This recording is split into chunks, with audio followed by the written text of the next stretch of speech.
기도의 전통을 유산으로 물려주자라는 제목으로 하나님 말씀을 전하려고 합니다. 오늘 본 말씀에 열왕기하 21장 1절부터 18절까지는 히스기야 왕의 아들 므낫세 왕의 이야기가 나오고 19절부터 26절까지 마지막까지는 그의 손자 히스기야 왕의 손자 아몬 왕에 대해서 이야기를 합니다. 이 전체 내용이 다 뭐냐? 악을 행하고 범죄하고 하나님께 심판을 받은 이야기들로 가득 차버렸어요. 여러분, 히스기야 왕이 어떤 사람입니까? 다윗 왕 이후 300년 만에 나타난 가장 훌륭한 왕이 이 히스기야 왕이에요. 솔로몬 왕보다 더 하나님 보시기에 훌륭한 왕이었어요. 여호사밧 왕 이후에 가장 큰 종교개혁을 일으켰던, 모세가 광야에서 만들었던 노뱀까지 느후스단이라고 해가지고 그것까지 철저하게 다 없애버렸어요. 히스기야 왕은 하나님 보시기에 철저했어요. 그런데 그의 아들 므낫세 때를 보십시오. 본 말씀 21절에 12살의 왕이 돼요. 그런데 3절 말씀에 보니까 아버지 히스기야가 헐어버린 산당들을 다시 세웠대요. 바알을 위하여 제단을 쌓고 아세라 목상을 만들어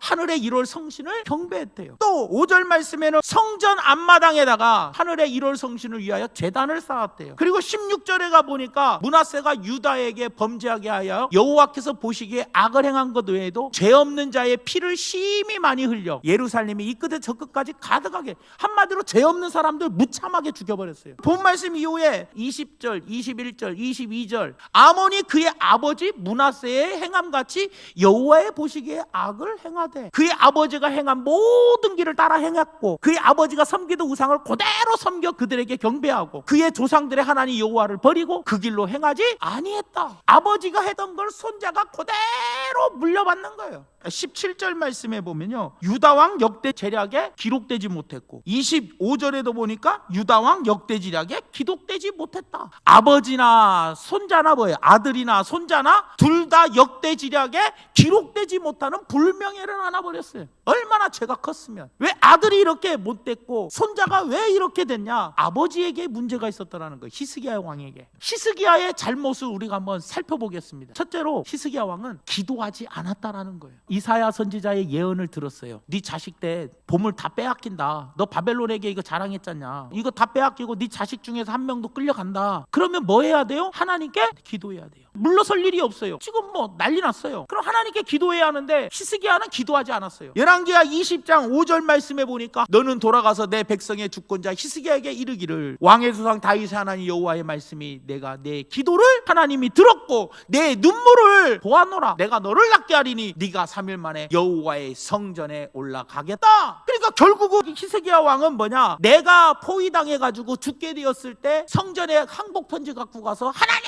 살려달라고 기도했고 하나님이 네 목숨 데려간다니까 하나님 낯질병을 향해서 통곡하면서 울면서 하나님께 기도했던 사람이요, 생명을 15년이나 연장받았던 사람이요. 정작 네 자식 때 바벨론의 이 모든 보물이 다 빼앗기고 네 자식들 중에 하나가 포로로 잡혀간다라고 이야기하는데 나 때 평안하면 됐지, 나 죽고 난 다음에 이름 상관없다는 거예요. 기도 안 했다라는 거야. 이 시대에 가장 필요한 것이 바로 부모의 기도라는 거예요. 내가 힘들었을 때만 나를 놓고 기도하지 해서 응답받는 것이 아니라 누구를 위해서 기도해야 돼요? 자녀를 위해서 기도해야 돼요. 그때 만약에 히스기야가 하나님 제가 교만하여 바벨론 사신들에게 보물을 보여주어서 하나님의 진노를 샀습니다. 하나님 나를 용서해 주시고 내 자식 때 더욱더 든든히 설 수 있도록 도와달라고 통곡하면서 기도했더라면 되었을 건데 자녀를 위해서 기도 안 하시는지는 않는지요. 사랑하는 여러분, 기도하는 무릎이 가장 강한 법입니다. 자녀들을 위해서 기도하는 아버지의 기도, 어머니의 기도가 필요할 때더라는 거예요. 미국의 16대 대통령이었던 링컨 대통령은 백악관을 기도실로 만들었어요. 49개월 동안 대통령직을 감당하면서 링컨이 전 국민을 대상으로 전 국민이 한꺼번에 회개하고 한꺼번에 금식하고 한꺼번에 감사하자, 이걸 9번을 했던 사람, 9번 링컨이에요. 여러분, 사랑하는 여러분, 우리 모두가 기도하는 이런 부모가 되기를 예수님의 이름으로 부탁을 드립니다. 마지막으로 히스기야는 잘못된 사랑을 표현했다라는 겁니다. 므낫세는 히스기야가 늦게 낳은 늦둥입니다. 히스기야가 나이가 42살에 이 아이를 낳았어요. 그러니 훈계하지 않았어요. 그러니 막대 먹은 자녀로 자라나는 건 당연한 거 아닙니까 여러분? 잘할 때는 칭찬하고 격려해 주십시오. 그럼 더 잘합니다. 하지만 잘못했을 때에는 성경은 반드시 징계하라고 이야기합니다. 잠언서 22장 15절 말씀에 아이의 마음에는 미련한 것이 얽혔으나 징계하는 채찍이 이를 멀리 쫓아내리라. 참된 사랑이 무엇이다? 징계라는 것을 깨달으시기 바랍니다. 자녀를 위한 최고의 축복은 첫째, 부모가 자녀를 위해서 기도하고, 두 번째, 자녀가 곁길로 빠졌을 때 반드시 책망해 줄 수 있는 우리의 자녀를 반드시 믿음의 자녀로 양육하는 우리 모두가 되기를 예수님 이름으로 축원합니다.